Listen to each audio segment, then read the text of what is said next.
नमस्कार दोस्तों, कैसे हैं आप सब लोग। आशा करता हूँ सब कुशल मंगल होगा।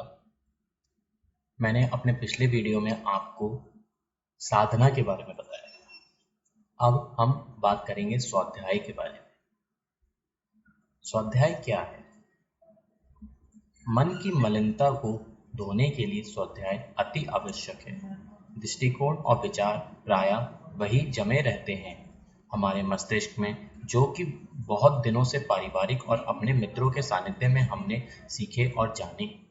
अब हमको श्रेष्ठ विचार अपने भीतर धारण करने के लिए श्रेष्ठ पुरुषों का सत्संग करना चाहिए। चारों ओर हम जिस वातावरण से घिरे हुए हैं वो हमको नीचे की ओर गिराता है। पानी का स्वभाव नीचे गिरने की तरफ होता है। इसका स्वाभाविक स्वभाव ही ऐसा है, जो नीचे की तरफ के कामों की तरफ निकृष्ट उद्देश्यों के लिए आसानी से लुढ़क जाता है। चारों तरफ का वातावरण, जिसमें हमारी कुटुंबी भी शामिल है, मित्र भी शामिल हैं, घर वाले भी शामिल हैं, हमेशा इस बात के लिए दबाव डालते हैं कि हमको किसी भी प्रकार से किसी भी कीमत पर भौतिक सफलताएं पानी चाहिए, चाहे उसके लिए नीति बरतनी पड़े अथवा अनीति का आश्रय लेना पड़े। हर जगह से यही शिक्षण हमको मिलता है। सारे वातावरण में इसी तरह की हवा फैली हुई है और यही गंदगी हमको भी प्रवाहित करती है।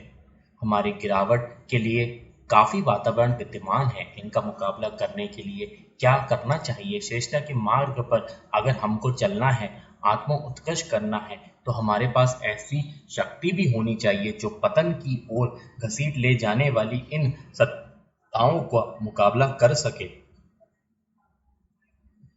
इसके लिए एक तरीका है कि हम श्रेष्ठ मनुष्य के साथ में संपर्क और सानिध्य बनाए रखें, उनके सत्संग का कायम रहें। ये सत्संग कैसे हो सकता है? ये सत्संग केवल पुस्तकों के माध्यम से संभव है, क्योंकि विचारशील व्यक्ति हर समय बातचीत करने के लिए मिल नहीं सकते।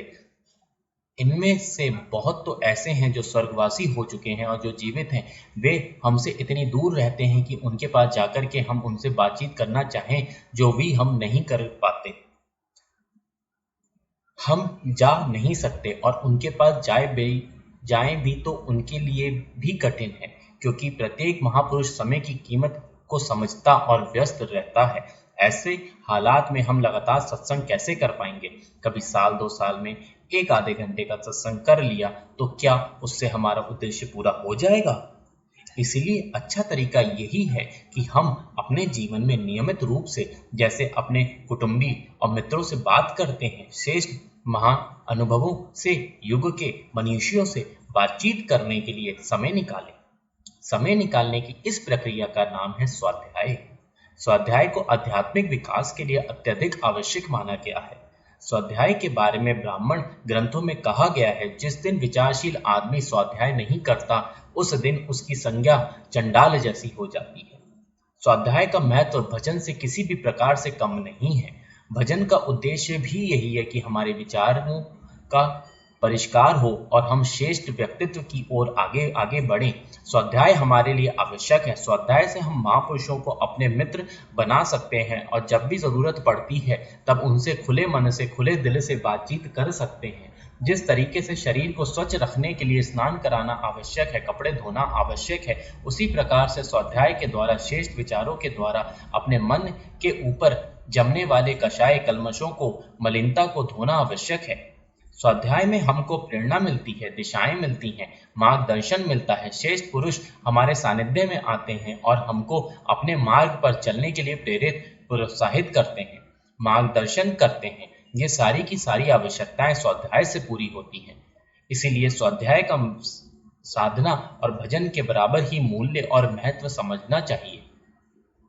तीसरी बात जो आत्मिक उन्नति के लिए आवश्यक है, उसका नाम है संयम। संयम का अर्थ है रोकथाम। अगर हम रोकथाम करें तो जो हमारी शक्तियों का घोर अपव्यय होता रहता है, उसको बचा सकते हैं। हम अपने अधिकांश शारीरिक और मानसिक शक्तियों को अपव्यय में नष्ट कर देते हैं, कुमार्ग पर नष्ट कर देते हैं। यदि उनको रोका जा सका होता और उपयोगी मार्ग पर लगाया गया होता, तो निश्चित रूप से उन शक्तियों के चमत्कार हमको देखने को मिल सकते थे जो हमारे पास थी, पर हम बर्बादी से कुछ बचा नहीं सके। 4 तरह के संयम निग्रह रूप में बताए गए हैं। इंद्रिय निग्रह, मन निग्रह, समय निग्रह और अर्थ निग्रह। इंद्रिय निग्रह में जीवा और कामोद्रियों का संयम मुख्य है। ये इंद्रियां हमारी कितनी सारी शक्तियों को नष्ट करती है और स्वास्थ्य को किस बुरे तरीके से खोखला करती है, ये सभी जानते हैं। इंद्रिय निग्रह का महत्व बताने की जरूरत नहीं है। शारीरिक दृष्टि से जिनकी समर्थ बनाना हो, निरोग और दीर्घजीवी बनाना हो, उनको इंद्रिय निग्रह का महत्व समझना और अपने आप को संयम का अभ्यासी बनाना चाहिए।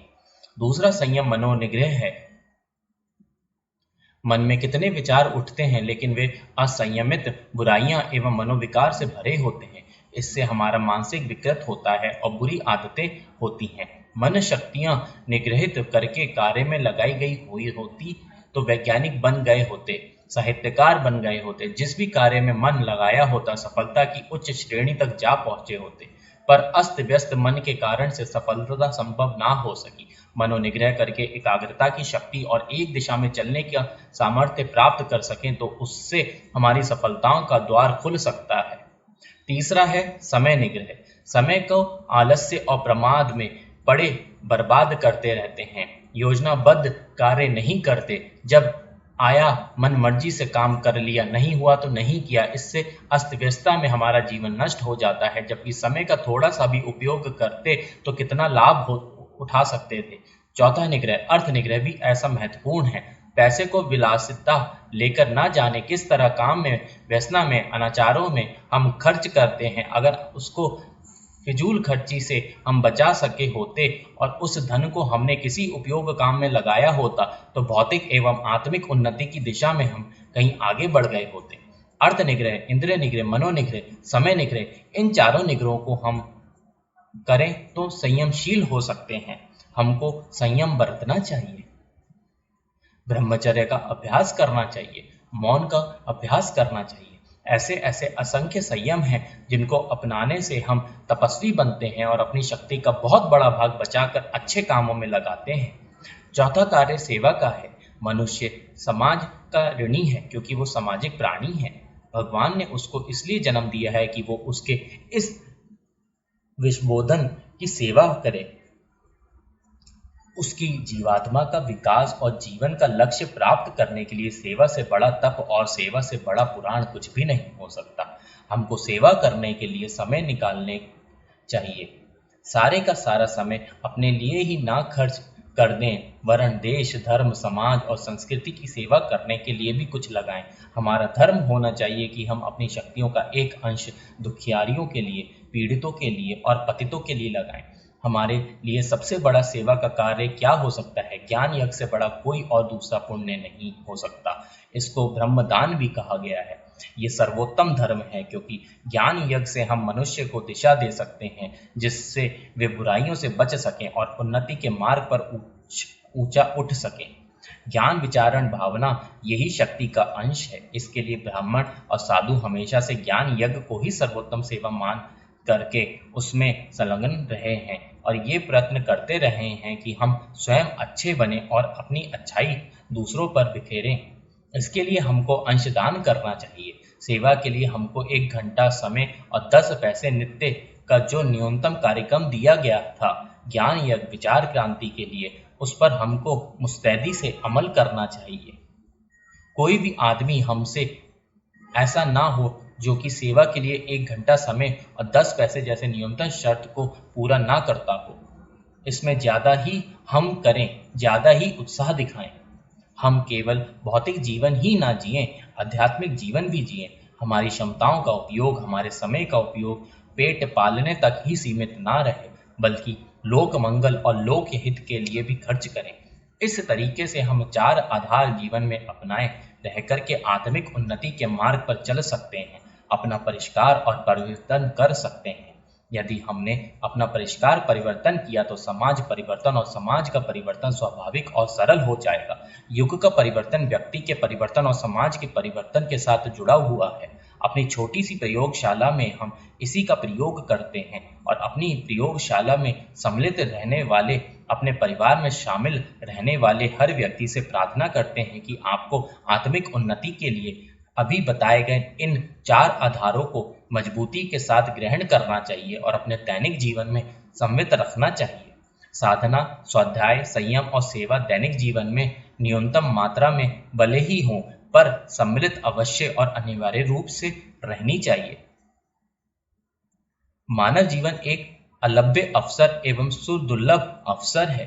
इसको तुच्छ बातों में बर्बाद ना करके ऐसे सदुपयोग करना चाहिए जिससे जीवन लक्ष्य की प्राप्ति हो, आनंद, उल्लास और संतोष के साथ जिया जाए तथा संसार को अच्छा संसार बनाने में सहायता मिले। यदि ये निष्कर्ष सच्चे मन से निकाला गया हो तो निस्संदेह उसकी पूर्ति होना, व्यवस्था बनना कुछ भी कठिन नहीं है। साधना, स्वाध्याय, संयम और सेवा के 4 भागों में अध्यात्म विभक्त है। चारों को मिलाकर ही आत्म कल्याण की कोई सर्वांगपूर्ण व्यवस्था बन सकती है। इसके लिए आवश्यकता इस बात की है कि हम विश्वास पूर्वक इस आदर्श पर निष्ठा रखें कि अन्य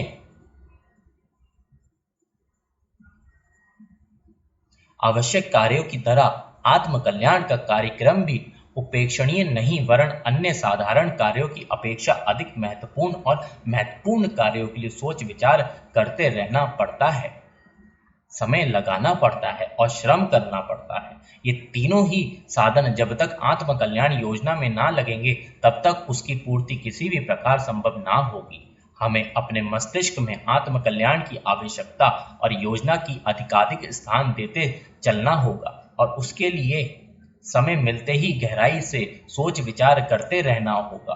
दिन में ऐसे बहुत सा समय आता है जब शरीर आराम कर रहा होता है और मन खाली रहता है। ऐसा जितना भी समय मिले उसे आत्म कल्याण संबंधी समस्याओं को समझने और सुलझाने में लगाएं। यही हम सबके लिए उचित है।